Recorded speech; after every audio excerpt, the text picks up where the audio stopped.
ನಮಸ್ಕಾರ ಗುರು. Extra innings Kannada ಚಾನಲ್ಗೆ ಸ್ವಾಗತ ಸುಸ್ವಾಗತ. ಇವತ್ತು ಲೈವ್ ಬರಕ್ ಆಗ್ಲಿಲ್ಲ ಅಂತ ವಿಡಿಯೋ ಮಾಡ್ತಿದ್ದೀನಿ. ಏನಂದ್ರೆ ಈ ಕಡೆ ಪಾಕಿಸ್ತಾನ್ ವರ್ಸಸ್ ಇಂಗ್ಲೆಂಡ್ ಮ್ಯಾಚ್ ನಡೀತಾ ಇತ್ತು. ಕ್ರೇಜಿ ಮ್ಯಾಚ್ ನಡೀತು. ಯಾಕಂತಂದ್ರೆ ಇಂಗ್ಲೆಂಡ್ ಅವರು ಸೆಮಿಫೈನಲ್ಗೆ ಎಂಟ್ರಿ ಕೊಟ್ಟಿದ್ದಾರೆ. ಮೊದಲ ತಂಡವಾಗ್ಬಿಟ್ಟು 2026 T20 ವರ್ಲ್ಡ್ ಕಪ್ ನ ಮೊದಲ ತಂಡವಾಗಿ ಸೆಮಿಫೈನಲ್ಗೆ ಪ್ರವೇಶ ಪಡೆದಿದ್ದಾರೆ ಅಂತ 5 ಕನ್ಸಿಕ್ಯೂಟಿವ್ ಟೈಮ್ ಅಂದ್ರೆ 5 ಬಾರಿ ಕಂಟಿನ್ಯೂಸ್ ಆಗಿ ವರ್ಲ್ಡ್ ಕಪ್ ಸೆಮಿಫೈನಲ್ಗೆ ಎಂಟ್ರಿ ಕೊಟ್ಟಿದ್ದಾರೆ ಅಂತ ರೀಸೆಂಟ್ಲಿ ಯಾವ ತರ ಕ್ರೇಜಿ ನಡೀತಾ ಇದೆ ಇಂಗ್ಲೆಂಡ್ ಅವ್ರದಂದ್ರೆ ರಚ್ಕೆ ಬಿಟ್ಟೆ ಆಡ್ತಿದ್ದಾರೆ ಅಂತ. ಸ್ಪೆಷಲಿ ಇವತ್ತು ಹ್ಯಾರಿ ಬ್ರೂಕ್ ಅಬ್ಬಬ್ಬ ಎಂತ ಕ್ರೇಜಿ ಇನ್ನಿಂಗ್ಸ್ ಗುರು, ಸಕ್ಕತ್ತಾಗಿ ಆಡಿದ್ರು ಅಂತ. ಅಂದ್ರೆ ಯೂಶುವಲಿ ಹ್ಯಾರಿ ಬ್ರೂಕ್ದು ಎಲ್ಲ ಹೆಂಗಂದ್ರೆ ಸಕ್ಕತ್ತಾಗಿ ಆಡ್ತಾರೆ ಹಂಗೆ ಹಿಂಗೆ ಸ್ವಲ್ಪ ಕೇಳಿದ್ದು ಯಾಕೋ ರನ್ಸೇ ಬರ್ತಾ ಇಲ್ವಲ್ಲ. ಅದು ಸ್ಪೆಷಲಿ ಏನಂದ್ರೆ ಕೆಲವೊಂದು ಮಾರ್ಕಿ ಇವೆಂಟ್ಸ್ ಅಂತ ಇರುತ್ತಲ್ಲ ಅದ್ರಲ್ಲೆಲ್ಲ ಬರ್ತಾನೆ ಇರ್ಲಿಲ್ವಲ್ಲ ಅಂತ ಅನಿಸ್ತಾ ಇತ್ತು. ಬಟ್ ಇವತ್ತು ಮಾತ್ರ ಅಲ್ಟಿಮೇಟ್ ಬ್ಯಾಟಿಂಗ್ ಮಾಡಿದ್ರು ಹ್ಯಾರಿ ಬ್ರೂಕ್ ಅಂತ. 51 ಬಾಲಲ್ಲಿ 100 ರನ್ ಹೊಡಿತಾರೆ. ಅದು ಏನಂದ್ರೆ 164 ಚೇಸ್ ಮಾಡ್ಬೇಕಾದ್ರೆ ಅಣ್ಣನೇ 100 ಹೊಡೆದಿದ್ದಾರೆ ಅಂತಂದ್ರೆ ಯಾವ ಲೆವೆಲ್ಗೆ ಆಡಿದಾರೆ ಅಂತ ನೀವೇ ಅರ್ಥ ಮಾಡ್ಕೊಳ್ಳಿ. Super innings, one of the greatest innings ಅಂತಾನೆ ಅಂದ್ರೆ ಗ್ರೇಟೆಸ್ಟ್ ನಾಕ್ ಅಂತಾನೆ ಹೇಳ್ತೀನಿ ಹ್ಯಾರಿ ಬ್ರೂಕ್ ಅವ್ರ ಕಡೆಯಿಂದ ಅಂತ. ಇನ್ನು ಈ ಪಂದ್ಯದ ಬಗ್ಗೆ ಸ್ವಲ್ಪ ಮಾತಾಡ್ಬೇಕು ಅಂತಂದ್ರೆ ಈ ಕಡೆ ಪಾಕಿಸ್ತಾನ ಟಾಸ್ ಗೆಲ್ತಾರೆ, ಬ್ಯಾಟಿಂಗ್ ತಗೋತಾರೆ, ಓಕೆ ಪರವಾಗಿಲ್ಲ ಅಂತ. ಬಟ್ ಏನಂದ್ರೆ 180 ಆದ್ರೂ ಹೊಡಿಬೇಕಾಗಿತ್ತು, ಇವರು 164 ರನ್ ಅಷ್ಟೇ ಹೊಡಿತಾರೆ. ಅದು ಏನಂದ್ರೆ ಈ ಕಡೆ ಇಂಗ್ಲೆಂಡ್ ಅವರು ಒಂದು 20 ರನ್ ಅವರೇ ಕೊಟ್ಟಂಗಿತ್ತು. ಫೀಲ್ಡಿಂಗ್ ಅಲ್ಲಿ ಕ್ಯಾಚ್ ಬಿಡೋದಾಯ್ತು, ಫೀಲ್ಡಿಂಗ್ ಅಲ್ಲಿ ಸುಮ್ಮನೆ 2 ರನ್ ಓವರ್ ಥ್ರೋ ಅದು ಎಲ್ಲ ಮಾಡ್ಬಿಟ್ಟು ಒಂದು 10-15 ರನ್ ಎಕ್ಸ್ಟ್ರಾ ಇವರೇ ಕೊಟ್ಟರು ಅನ್ನೋ ತರನೇ ಫೀಲ್ ಆಯ್ತು. ಆದ್ರೆ ಈ ಕಡೆ ಪಾಕಿಸ್ತಾನದ ಬ್ಯಾಟಿಂಗ್ ಬರೋದಾದ್ರೆ ಫರಾನು ಡಾಕ್ಯುಮೆಂಟ್ರಿ ಫರಾನ್ ಬಿಟ್ರೆ ಯಾರು ಬ್ಯಾಟಿಂಗ್ ಮಾಡಲೇ ಇಲ್ಲ ಅಲ್ಲಿ ಅನ್ನಂತಾರ. ಅವನೊಬ್ಬನೇ ಅಣ್ಣ ಸ್ವಲ್ಪ ಹೆವಿ ಫಾರ್ಮ್ ಅಲ್ಲಿ ಅವನೇ ಬಿಟ್ರೆ ಯಾರು ಅಂತದೇನು ಮಾಡಲಿಲ್ಲ. ಈ ಕಡೆ ಸ್ಯಾಮ್ ಅಯ್ಯೂಬ್ ಆಯ್ತು, ಸಲ್ಮಾನ್ ಅಲಿ ಆಗ ಪವರ್ ಪ್ಲೇ ಅಲ್ಲಿ ಗ್ಯಾಪ್ ಅಲ್ಲಿ 3 overs ಅನ್ನಷ್ಟಲ್ಲೇ ಔಟ್ ಆಗ್ಬಿಟ್ರು. ಆಮೇಲೆ ಈ ಕಡೆ ಬಾಬ್ಜಿ ದ ಜಾಂಟಿ ಅಣ್ಣ ರೊಚ್ಕದ್ಬಿಟ್ಟು ಬಂದ್ರು. ಬಟ್ ನೋಡಿದ್ರೆ ಏನಾಯ್ತು ಅಂದ್ರೆ 24 ಬಾಲ್ 25. ಈ 104 ಸ್ಟ್ರೈಕ್ ರೇಟ್ ಅಲ್ಲಿ ಆಡಿದ್ರೆ ಅಫ್ಕೋರ್ಸ್ ನಾನ್ ಸ್ಟ್ರೈಕರ್ ಅಲ್ಲಿ ಇರುವಂತ ಈ ಫರಾನು ಹೊಡಿಬೇಕು ಅಂತಾನೆ ಸ್ವಲ್ಪ ಪ್ರೆಷರ್ ಬೀಳುತ್ತೆ ಅಂತ ಆ ತರನೇ ಆಯ್ತು. ಆ ಒಯ್ಯ ಒಬ್ಬ ಬಿಟ್ರೆ ಬಾಕಿ ಯಾರು ಆಡಿಲ್ಲ. ಫಕರ್ ಬಂದ್ಬಿಟ್ಟು 1-2 6 ಹೊಡಿಯೋದು, ಶಾದಾಬ್ 1-2 6 ಸ್ವಲ್ಪ 23-22 ಆ ತರ ಒಂದು ಕಾಂಟ್ರಿಬ್ಯೂಷನ್ ಬಿಟ್ರೆ ಯಾರ ಕಡೆಯಿಂದನೂ ಅಷ್ಟೊಂದು ಬರಲಿಲ್ಲ. ಕೊನೆದಾಗ್ಬಿಟ್ಟು 164 ರನ್ ಏನೋ ಹೊಡಿತಾರೆ. ಎಸ್ ಅಫ್ಕೋರ್ಸ್ ಸ್ವಲ್ಪ ಏನಂದ್ರೆ ಟ್ರಿಕಿ ಪಿಚ್ ಇರೋದ್ರಿಂದ ಇವ್ರ ಕಡೆ ಹೆವಿ ಸ್ಪಿನ್ನರ್ಸ್ ಅಂದ್ರೆ 5 ಜನ ಎಲ್ಲ ಸ್ಪಿನ್ನರ್ಸ್ ಇಟ್ಕೊಂಡ್ಬಿಟ್ಟು ಗ್ಯಾಪ್ ಅಲ್ಲಿ ಶೈನ್ ಅಫ್ರಿದಿನೂ ತಗೊಂಡ್ ಬಂದಿದ್ದಾರೆ ಇವರು. ಸೊ ಏನಾದ್ರು ಮಾಡ್ತಾರೆ ಚಮತ್ಕಾರ ಅಂತಾನೆ ಇತ್ತು ಪಾಕಿಸ್ತಾನ ಅವರು. ಬಟ್ ಈ ಕಡೆ ಇಂಗ್ಲೆಂಡ್ ಕಡೆಯಿಂದ ಹೇಳ್ಬೇಕು ಅಂದ್ರೆ ಅಫ್ಕೋರ್ಸ್ ಫಿಲಿಪ್ ಸಾಲ್ಟು ಸಾಲ್ಟ್ ಅಣ್ಣಂದು ಏನು ಬರಲಿಲ್ಲ. ಉಪ್ಪಣ್ಣಂದು ಫಸ್ಟ್ ಬಾಲ್ 0 ಹೊಡೆದ್ಬಿಟ್ಟು ಔಟ್ ಆಗ್ತಾನೆ ಅಣ್ಣ. ಅದು ಶೈನ್ ಅಫ್ರಿದಿಗೆ ಇನ್ ಸ್ವಿಂಗ್ ಬರುತ್ತೆ ಅನ್ಕೊಂಡ ಅಣ್ಣ, ಬಟ್ ಔಟ್ ಸ್ವಿಂಗ್ ಆಗ್ಬಿಟ್ಟು ಬ್ಯಾಂಬೂಸಲ್ ಆಗ್ಬಿಟ್ರು. ಸೊ ಸಾಲ್ಟ್ ಅಲ್ಲಿ ಫಸ್ಟ್ಗೆ ಔಟು. ಆಮೇಲೆ ಬಟ್ಲರ್ದಂತೂ ಈ ಫುಲ್ T20 ವರ್ಲ್ಡ್ ಕಪ್ ಅಲ್ಲಿ ಗಾನ್ ಕೇಸ್ ಅನ್ನೋ ತರನೇ. ಅಂದ್ರೆ ರನ್ಸೇ ಬಂದಿಲ್ಲ ಗುರು. ಅಂದ್ರೆ 5 ಇನ್ನಿಂಗ್ಸ್ ಅಲ್ಲಿ 60 ರನ್ ಹೊಡೆದಿದ್ದಾರೆ. ಈ ಇನ್ನಿಂಗ್ಸ್ ಅಲ್ಲಿ ಏನಾದ್ರು ಚಮತ್ಕಾರ ಮಾಡ್ತಾರೆ ಅಂದ್ರೆ ಅಂತದ್ದೇನೂ ಆಗ್ಲಿಲ್ಲ. ಒಟ್ನಲ್ಲಿ ಬಟ್ಲರ್ ಅವ್ರದ್ದು ಫ್ಲಾಪ್ ಶೋ ಹಂಗೆ ಕಂಟಿನ್ಯೂ ಆಗ್ತಾ ಇದೆ ಅಂತ. ಆಮೇಲೆ ಬೇತಲ್ ಅಣ್ಣನು ಸ್ವಲ್ಪ ರೊಚ್ಕಿದ್ಬಿಟ್ಟು ಆಡೋಣ ಅಂತಾನೆ ಬರ್ತಾರೆ. ಆದ್ರೆ ಅವರು ಕ್ಯಾಚ್ ಕೊಟ್ಬಿಟ್ಟು ಔಟ್ ಆಗ್ತಾರೆ. 3 ವಿಕೆಟ್ ತೆಗ್ದಿದ್ಯಾರು ಹೇಳಿ ಶೈನ್ ಅಫ್ರಿದಿ ಒಳ್ಳೆ ರಿದಮ್ ಅಲ್ಲೇ ಬೌಲಿಂಗ್ ಮಾಡ್ತಾ ಇದ್ದ ವಯ್ಯ ಅಂತ ಹೇಳ್ಬೋದು. ಆಮೇಲೆ ಈ ಕಡೆ ಯಾರಪ್ಪ ಅಂದ್ರೆ ಟಾಮ್ ಬೆಂಟನು ಆ ಅಣ್ಣನು ಉಸ್ಮಾನ್ ತಾರಿಕಿಗೆ ಔಟ್ ಆಗ್ಬಿಡ್ತಾನೆ. ಒಂದು ಟೈಮಲ್ಲಿ ಹೆಂಗಂದ್ರೆ 58 ರನ್ ಏನೋ ಇರುತ್ತೆ ಅನ್ಕೋತೀನಿ, 4 ವಿಕೆಟ್ ಏನೋ ಹೋಗಿರುತ್ತೆ. ಈ ಕಡೆ ಹ್ಯಾರಿ ಬ್ರೂಕ್ ಒಳ್ಳೆ ಅಂದ್ರೆ ಅವರೇ ಬ್ಯಾಟಿಂಗ್ ಸಕ್ಕತ್ತಾಗಿ ಮಾಡ್ತಿರ್ತಾನೆ ಅಣ್ಣ. 58ರಲ್ಲಿ ಅಣ್ಣನೇ 46-47 ಆ ತರ ಏನೋ ಆಗಿರುತ್ತೆ. ಆ ತರ ಬ್ಯಾಟಿಂಗ್ ಮಾಡ್ತಾ ಇದ್ರು. ಇನ್ನು ಸ್ಯಾಮ್ ಕರನ್ ಬಂದ್ಬಿಟ್ಟು ಇಬ್ರು ಪಾರ್ಟ್ನರ್ಶಿಪ್ ಬೆಳೆಸ್ತಾರೆ. ಈ ಕಡೆ ಸ್ಯಾಮು ಸಿಂಗಲ್ ಡಬಲ್ ಸಿಂಗಲ್ ಆ ತರ ಆಡ್ತಾ ಇದ್ರೆ ಹ್ಯಾರಿ ಬ್ರೂಕ್ ಸ್ವಲ್ಪ ಟೇಕನ್ನು ಮಾಡ್ತಾ ಇದ್ರು ಅಂತ ಫೆಚ್ ಮಾಡಿ ಹೊಡಿತಾ ಇದ್ರು, ಸಖತ್ತಾಗಿ ಬ್ಯಾಟಿಂಗ್ ಮಾಡ್ತಾ ಇದ್ರು. ಆಮೇಲೆ ಸ್ಯಾಮು ಅಣ್ಣ ಒಂದು ಗ್ಯಾಪಲ್ಲಿ ಒಂದು ಟೈಮಲ್ಲಿ ಪಕ್ಕಂತ ಔಟ್ ಆಗ್ಬಿಡ್ತಾರೆ.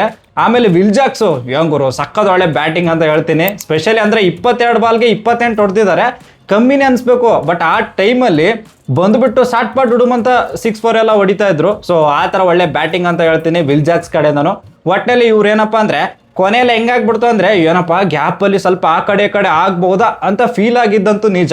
ಯಾಕಂದ್ರೆ 8 ವಿಕೆಟ್ ಅಂದ್ರೆ 2 ವಿಕೆಟ್ ಇಂದ ಗೆದ್ದಿರೋದು ಇಂಗ್ಲೆಂಡ್ ಅವರು. ಸೊ ಸ್ವಲ್ಪ ಕೊನೆಯಲ್ಲಿ ಆ ಕಡೆ ಆಯ್ತು. 4 ರನ್ ಇರ್ಬೇಕಾದ್ರೆ ಏನು 8 ವಿಕೆಟ್ ಎಲ್ಲ ಹೋಗಿತ್ತು. ಕೊನೆಯಲ್ಲಿ ಜಾಫ್ರಾ ಆರ್ಚರ್ ಬಂದ್ಬಿಟ್ಟು ಫಿನಿಶ್ ಮಾಡ್ಬೇಕಾಯ್ತು. ಆ ತರ ಎಲ್ಲ ಆಯ್ತು. ಬಟ್ ಸ್ಟಿಲ್ ಇಂಗ್ಲೆಂಡ್ ಅವರು ಸಖತ್ತಾಗಿ ಆಡಿದ್ದಾರೆ. ಸ್ಪೆಷಲಿ ಹ್ಯಾರಿ ಬ್ರೂಕ್ ಸೂಪರ್ ಆಗಿ ಆಡಿದ್ದಾರೆ.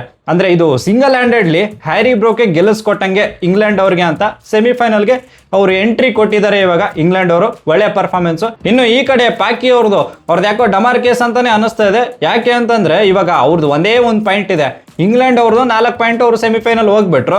ಇನ್ನು ನಾಳೆ ನ್ಯೂಜಿಲೆಂಡ್ ವರ್ಸಸ್ ಶ್ರೀಲಂಕಾ ಇದೆ. ಏನಾದ್ರೂ ನ್ಯೂಜಿಲೆಂಡ್ ಅವ್ರು ಗೆದ್ರೆ ಆಮೇಲೆ ನೆಕ್ಸ್ಟ್ ಇಂಗ್ಲೆಂಡ್ ವಿರುದ್ಧನೂ ಆಡ್ತಾರೆ ನ್ಯೂಜಿಲೆಂಡ್ ಅವರು. ಅದನ್ನು ಗೆದ್ರೆ ಏನಾಗುತ್ತೆ ಅಂದ್ರೆ ನ್ಯೂಜಿಲೆಂಡ್ ಮತ್ತೆ ಇಂಗ್ಲೆಂಡ್ ಸೆಮಿಫೈನಲ್ಗೆ ಎಂಟ್ರಿ ಕೊಡ್ತಾರೆ. ಈ ಕಡೆ ಪಾಕಿ ಡಮಾರ್ ಆದಂಗೆ ಇನ್ನು ಶ್ರೀಲಂಕಾ ಗ್ಯಾಪಲ್ಲಿ ನ್ಯೂಜಿಲೆಂಡ್ ನಾಳೆ ಸೋತ್ರ ಅನ್ಕೊಳ್ಳಿ, ಶ್ರೀಲಂಕಾದವ್ರು ಗೆದ್ರು ಅಂದ್ರೆ ಅವ್ರಿಗೆ 2 ಪಾಯಿಂಟ್ಸ್ ಆಗುತ್ತೆ. ಆಮೇಲೆ ಪಾಕಿಸ್ತಾನ ವಿರುದ್ಧ ಅವ್ರದ್ದು ಮ್ಯಾಚ್ ಇರುತ್ತೆ, ಅಲ್ಲೇ ಗೆದ್ರೆ 2 ಪಾಯಿಂಟ್ಸ್ ಅಂದ್ರೆ ಟೋಟಲ್ 4 ಪಾಯಿಂಟ್ ಆಗುತ್ತೆ. ಶ್ರೀಲಂಕಾ ಕ್ವಾಲಿಫೈ ಆಗ್ತಾರೆ. ಪಾಕಿಸ್ತಾನ ಅಂತೂ ಲಾಸ್ಟ್ ಮ್ಯಾಚ್ ಗೆಲ್ಲೇಬೇಕು. ಅದರೊಂದಿಗೆ ಏನಪ್ಪಾ ಅಂದ್ರೆ ಬೇರೆಯವ್ರ ಮೇಲೆ ಡಿಪೆಂಡ್ ಆಗ್ಬೇಕಾಗುತ್ತೆ. ಹಣ ಇವ್ರು ಗೆಲ್ಬಾರ್ದು ಅವ್ರು ಗೆಲ್ಬಾರ್ದು, ಸೊ ಆ ತರ ಸ್ವಲ್ಪ ಡಿಪೆಂಡೆನ್ಸಿ ಇರುತ್ತೆ ಅಂತ. ಸೊ ನೋಡ್ಬೇಕು ಯಾವ ತರ ಆಗುತ್ತೆ ಅಂತ. ಒಟ್ನಲ್ಲಿ ಗ್ರೂಪ್ 1 ಅದೇ ಹಂಗೆ ನಡೀತಾ ಇದೆ, ಇನ್ನು ಗ್ರೂಪ್ 2 ಹಂಗೆ ನಡೀತಾ ಇದೆ. ಸೂಪರ್ 8 ಮಜಾ ಕೊಡ್ತಾ ಇದೆ ಅಂತಾನೆ ಹೇಳ್ಬೋದು. ಇನ್ನು ನೆಕ್ಸ್ಟ್ ಅಪ್ಡೇಟ್ ಬಗ್ಗೆ ಬರೋದಾದ್ರೆ Karnataka versus Jammu Kashmir Ranji final day 1 ಏನಾಯ್ತು ಅಂತ ನೋಡ್ಕೊಂಡು ಬರೋದಾದ್ರೆ, ಈ ಕಡೆ ಜಮ್ಮು ಕಾಶ್ಮೀರ ಅವರು ಟಾಸ್ ಗೆಲ್ತಾರೆ, ಗೆದ್ಬಿಟ್ಟು ಬ್ಯಾಟಿಂಗ್ ತಗೋತಾರೆ. ಒಳ್ಳೆ ಡಿಸಿಷನ್ ಅಂತಾನೆ ಹೇಳ್ತೀನಿ. ಆಮೇಲೆ ನಮ್ಮವರು ಸಕ್ಕದಾಗಿ ಬೌಲಿಂಗ್ ಮಾಡ್ತಾರೆ. ಫಸ್ಟ್ ಅವರ್ ಅಂದ್ರೆ ಒಂದು 10-15 ಓವರು ಸೂಪರ್ ಬೌಲಿಂಗ್ ಮಾಡ್ತಾರೆ. ಒಂಥರ 30 ಓವರ್ಸ್ ಅನ್ಕೊಂಬಿಡಿ ನೀವು. ಜಾಸ್ತಿ ಅಷ್ಟೊಂದು ರನ್ಸ್ ಕೊಡಲ್ಲ, ಎಲ್ಲ ಅಂದ್ರೆ ಸ್ವಲ್ಪ ಎಡ್ಜ್ ಆಗೋದೆಲ್ಲ ಆಗ್ಬಿಡುತ್ತೆ. ಆಮೇಲೆ ಅನ್ಲಕ್ಕಿ ಅಂತಾನೆ ಹೇಳ್ಬೋದು ನಮ್ಮ ಕರ್ನಾಟಕ ತಂಡದ ಬೌಲರ್ಸ್ ಕಡೆಯಿಂದ ಹೇಳ್ಬೇಕು ಅಂದ್ರೆ ಸೂಪರ್ ಬೌಲಿಂಗ್ ಮಾಡಿದ್ರು, ಅನ್ಲಕ್ಕಿ ಅಂತಾನೆ ಹೇಳ್ಬೋದು. ಬಟ್ ಆದ್ರೆ ಈ ಕಡೆ ಜಮ್ಮು ಕಾಶ್ಮೀರ ಆ ಒಂದು ಫೇಸ್ ಏನು ಮುಗಿತಲ್ಲ, ಅದಾದ್ಮೇಲೆ ಒಳ್ಳೆ ಕಂಬ್ಯಾಕ್ ಮಾಡಿದ್ರು ಅಂತ. ಸ್ಪೆಷಲಿ ಶುಭಂ ಪುಂಡಿರ್ ಅಂತ ಅಣ್ಣ ರಾಜ್ಕಲ್ಬಿಟ್ಟು 117 ಅಂದ್ರೆ ನಾಟ್ ಔಟ್ ಇದ್ದಾರೆ. ಇವಾಗ ಅಬ್ದುಲ್ ಸಮದ್ 52 ಹೊಡ್ಬಿಟ್ಟು ನಾಟ್ ಔಟ್ ಇದ್ದಾರೆ. ಟೋಟಲ್ ಆಗಿ 284 ಹೊಡೆದಿದ್ದಾರೆ ಜಮ್ಮು ಕಾಶ್ಮೀರ ಅವರು. 2 ವಿಕೆಟ್ ಕಳ್ಕೊಂಡಿದ್ದಾರೆ.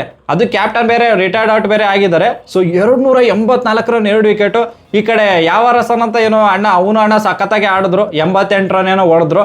ಟೋಟಲ್ ಆಗಿ ಒಂಥರ ಡಾಮಿನೇಟಿಂಗ್ ಪೊಸಿಷನ್ ಅಲ್ಲಿ ಇದ್ದಾರೆ ಜಮ್ಮು ಕಾಶ್ಮೀರ ಅವರಂತ. ಸೊ ಡೇ 2 ನಮ್ಮ ಕರ್ನಾಟಕ ತಂಡ ರಾಜ್ಗೆದ್ಬಿಟ್ಟು ಕಮ್ ಬ್ಯಾಕ್ ಮಾಡಲೇಬೇಕು. ಅದು ಸ್ಪೆಷಲಿ ಫಸ್ಟ್ ಅವರ್ ಅಲ್ಲಿ ಬಂದ್ಬಿಟ್ಟು ಸಾಟ್ ಪಾಟ್ ಹುಡುಮಂತ ವಿಕೆಟ್ಸ್ ಎಲ್ಲ ತೆಗಿಲೇಬೇಕು ಅಂತ. ನೋಡ್ಬೇಕು ಯಾವ ತರ ಕಮ್ ಬ್ಯಾಕ್ ಮಾಡ್ತಾರೆ ನಮ್ಮ ಕರ್ನಾಟಕ ಆನ್ ಡೇ 2 ಅಂತ. ಇನ್ನು ನೆಕ್ಸ್ಟ್ ಅಪ್ಡೇಟ್ ಏನಂದ್ರೆ, ಈ ಕಡೆ LSG ಅವರು ಲಕ್ನೋ ಸೂಪರ್ ಜೈಂಟ್ಸ್ ಅವ್ರದ್ದೇನೋ ಲೋಗೋನು ಚೇಂಜ್ ಮಾಡಿಬಿಟ್ಟಿದ್ದಾರೆ. ಅಂದ್ರೆ ಫುಲ್ ಎಲಿಫೆಂಟ್ ಬಂದ್ಬಿಟ್ಟು ಆ ಥರದ್ದೇನೋ ಲೋಗೋ ಚೇಂಜ್ ಮಾಡಿದ್ದಾರೆ. ರೆಡ್ ಕಲರ್ ಏನೋ ಮಾಡಿದ್ದಾರೆ. ಜರ್ಸಿನೂ ಚೇಂಜ್ ಆಗ್ಬೋದು, ಅದೇ ತರ ರೆಡ್ ಕಲರ್ ಏನೋ ಜರ್ಸಿ ಏನಾದರೂ ಇರ್ಬೋದಾ, ನೋಡ್ಬೇಕು ಯಾವ ತರ ಇರುತ್ತೆ ಅಂತ. ಆಮೇಲೆ ಈ ಕಡೆ India women's versus Australia women's match ಇತ್ತು. ಫಸ್ಟ್ ODI ಮ್ಯಾಚ್ ಇತ್ತು. ಆ ಮ್ಯಾಚು ಆಸ್ಟ್ರೇಲಿಯಾ ಅವ್ರು ಗೆದ್ಬಿಟ್ಟಿದ್ದಾರೆ. ಇಂಡಿಯಾ ವಿಮೆನ್ಸ್ ಪರವಾಗಿ ಸ್ಮೃತಿ ಅವರು ಆಮೇಲೆ ಹರ್ಮನ್ದೀಪ್, ಕಾಶ್ವಿ ಗೌತಮ್ ಎಲ್ಲ ಬ್ಯಾಟಿಂಗ್ ಚೆನ್ನಾಗಿ ಮಾಡಿಕೊಟ್ರು. 217 ಅಷ್ಟೇ ಹೊಡೆದ್ರು ಗುರು. ಅವ್ರು 218 ಎಲ್ಲ ಈಸಿಯಾಗಿ 38 ಓವರಲ್ಲೇ ಹೊಡೆದ್ಬಿಟ್ರು ಅವರು. ಬೆತ್ಮುನಿ ಎಲ್ಲ ಸೂಪರ್ ಆಗಿ ಬ್ಯಾಟಿಂಗ್ ಮಾಡಿದ್ರು. ಏಲಿ ಕಡೆಯಿಂದ ಒಂದು 50 ಎಲ್ಲ ಬಂತು. ಸುದರ್ಲ್ಯಾಂಡ್ ಒಳ್ಳೆ ಬ್ಯಾಟಿಂಗ್ ಎಲ್ಲ ಮಾಡಿದ್ರು. ಕೊನೆಯಲ್ಲಿ ಅವರು ಆರಾಮಾಗಿ ಗೆದ್ಬಿಟ್ರು 1-0 ಇಂದ. ಇವಾಗ ODI ಅಂದ್ರೆ ಫಸ್ಟ್ ODI ಗೆದ್ದಿದ್ದಾರೆ. 1-0 ಇಂದ ಸರಣಿ ಮುನ್ನಡೆ ಅಂತೂ ಸಾಧಿಸಿದ್ದಾರೆ ಅಂತ. ಆಮೇಲೆ ವಿಮೆನ್ಸ್ ಅವ್ರದ್ದು T20 ವರ್ಲ್ಡ್ ಕಪ್ ಸ್ಕೆಡ್ಯೂಲ್ ಎಲ್ಲ ಬಿಟ್ಟಿದ್ದಾರೆ. ಭಾರತ ತಂಡದ್ದು ಫಸ್ಟ್ ಮ್ಯಾಚ್ ಪಾಕಿಸ್ತಾನ ವಿರುದ್ಧ ಆಡ್ತಾರೆ. ಒಂದು 5 ಮ್ಯಾಚ್ ಎಲ್ಲ ಸ್ಕೆಡ್ಯೂಲ್ ಇದೆ. ಅದೆಲ್ಲ ಆಮೇಲೆ ನೀಟಾಗಿ ಡಿಸ್ಕಸ್ ಮಾಡೋಣ ಅಂತ.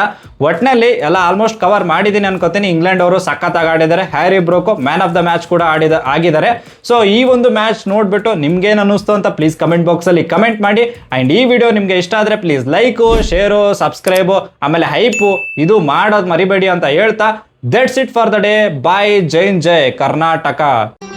ಮತ್ತೆ ಭೇಟಿಯಾಗೋಣ. ನಮಸ್ಕಾರ.